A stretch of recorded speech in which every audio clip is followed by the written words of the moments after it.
Good day, fellow deal makers. We got 7 minutes on the clock, and I'm here with my good friend Greg, and we're going to go over the topic: what is an advisory board? Mr. Greg, why don't you take it from here? Why don't you let us know what is an advisory board?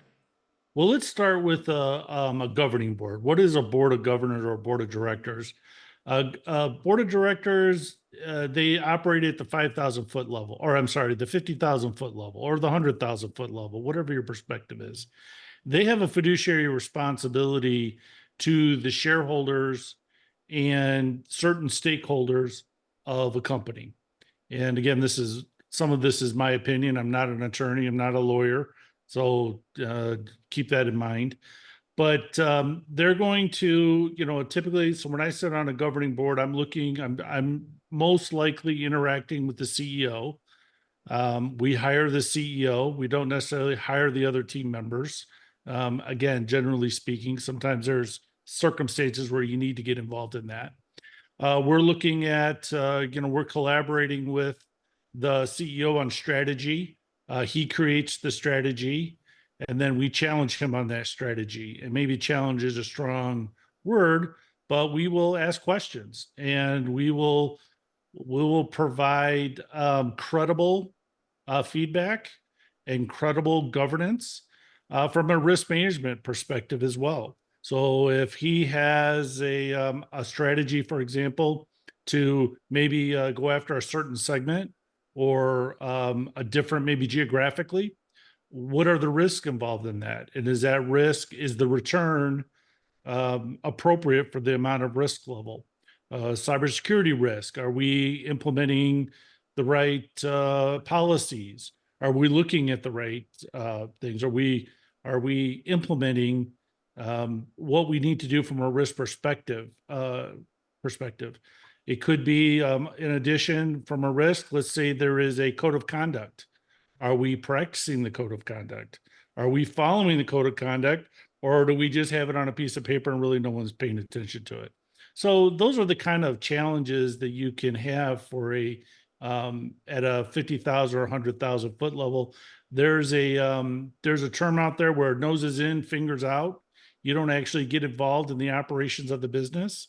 You're not executing any of the strategy. You're not getting down into the plan.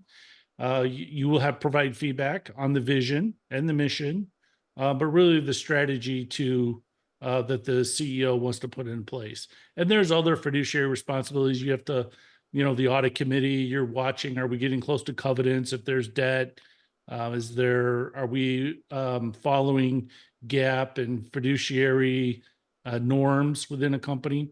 Those kinds of things. An advisory board is more below the 50,000 foot level or the 100,000 foot level, all the way down to the 5 foot level. So why would a company want an advisory board? What would that look like? So maybe they need more than just 100,000 foot view. They need a little bit more. The company needs a little bit more support of the leadership team. The executives need a little bit more assistance with the lift. So, for example, they want to go into an adjacent market, maybe an adjacent vertical, or more another geography. They're in the West and they want to go to the East Coast.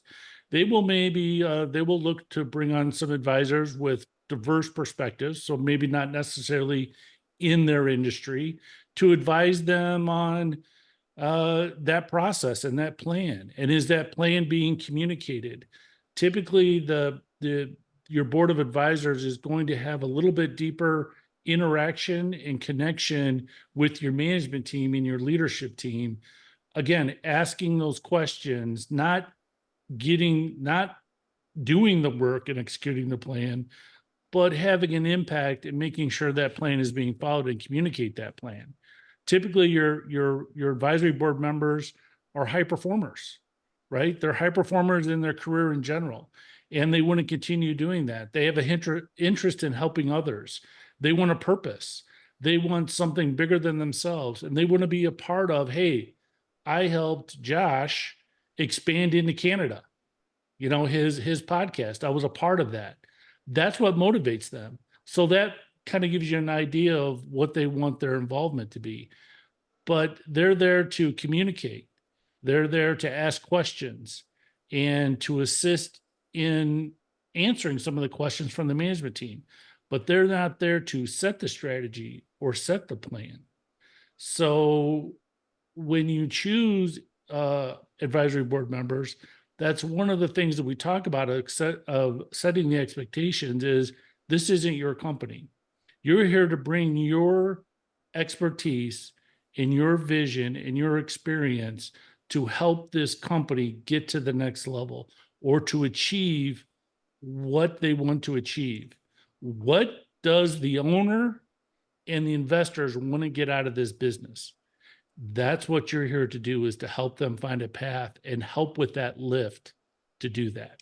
So it sounds like the advisory board, an advisory board is less fiscal responsibility, more tactical in a special project or special circumstance. It might be shorter term than a governing board. And is that pretty accurate? It could be. It could be. Every situation is a little differently, but yeah, they're going to be more at the tactical level and implementing the plan and talking about the plan and communicating the plan.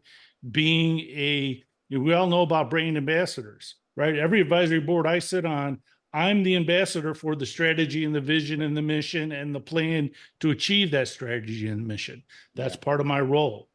Yeah, let's do this. For people out there who have further questions about advisory boards or governing boards, and they would like to have a friend in their camp to maybe pass some of these questions by, or maybe to help fill some of those roles, Greg, I know our contact information will be in the show notes below, but find me on LinkedIn. LinkedIn is the best way to do it, man. And we did that all in under 7 minutes. Fellow deal makers out there, as always, reach out to our guest. If you ever have trouble reaching out to our guest, just send me a note, say who you want to connect with, and I'll pass your information off below. If you have a deal or a part of a deal or a structure of a deal that you'd like to talk about here on the Deal Scout 7-minute series, head on over to thedealscout.com, fill out a quick form, maybe get you on the show next. Till then, we'll talk to you all on the next episode. Bye-bye.